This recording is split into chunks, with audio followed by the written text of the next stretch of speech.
Hello guys, আমি সকাল সকাল চলে এসেছি অফিস। তোমরা অনেকজন রিকোয়েস্ট করেছিলে আমার অফিস দেখবে, তাই ভাবলাম আমাদের অফিসের সব থেকে বেশি হন্টেড ফ্লোরটাই আজ তোমাদের দেখায়। তাড়াতাড়ি লাইক করো ভিডিওটা, তোমাদের জন্য আজ আমি নেগেটিভ এনার্জি খুঁজে যাচ্ছি। তোমরা দেখতে পাবে এখানে অনেক লিফটই আছে, কিন্তু বেশিরভাগ লিফটে কিন্তু 13 ফ্লোরে যায় না।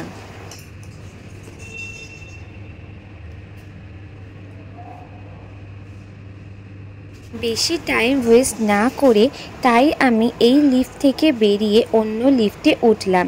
এমনিতেই সবার নজরের আড়ালে আজকে আমাকে এই কাজটা করতে হচ্ছে। জানি না আজকে আমার সাথে কি হবে, তোমরা আমার পাশে থেকো।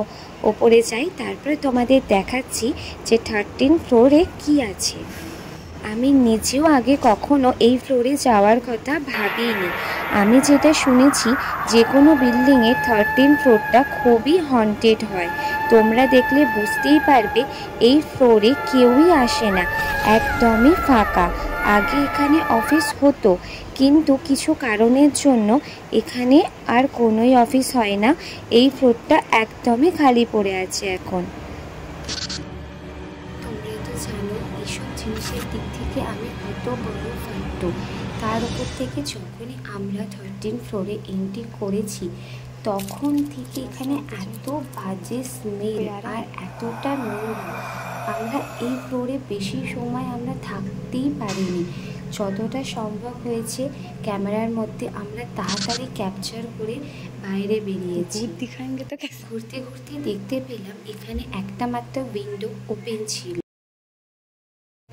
ভিডিওর জন্য কিছু ক্লিপ নিয়ে আমরা তাড়াতাড়ি সেখান থেকে বেরিয়ে এসেছি। সত্যি কথা বলতে সেখানে তো কিছু না কিছু নেগেটিভ এনার্জি ছিলই। তোমরা কারা কারা সেক্টর 5-এর অফিসে কাজ করো আমাকে কমেন্টে জানিও। আর তোমাদের কার কার অফিসে তোমাদের মনে হয় যে এরকম কিছু নেগেটিভ এনার্জি আছে সেটাও আমাকে কমেন্টে জানিও। আর ভিডিওটাকে লাইক শেয়ার করতে কেউ ভুলো না, কারণ এই বিষয়টা সবারই জানার প্রয়োজন। এখনের জন্য টাটা।